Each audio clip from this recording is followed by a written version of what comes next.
ఏపీలో మరో private travel బస్సుకు ఘోర ప్రమాదం సంభవించింది.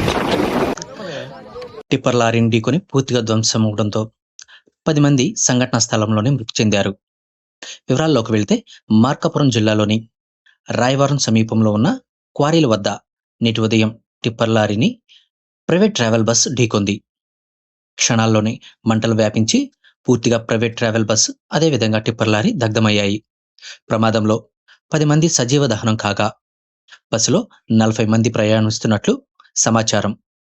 బస్సు హైదరాబాద్ నుంచి పామరు వెళ్తుందని ప్రత్యక్ష సాక్షులు తెలిపారు.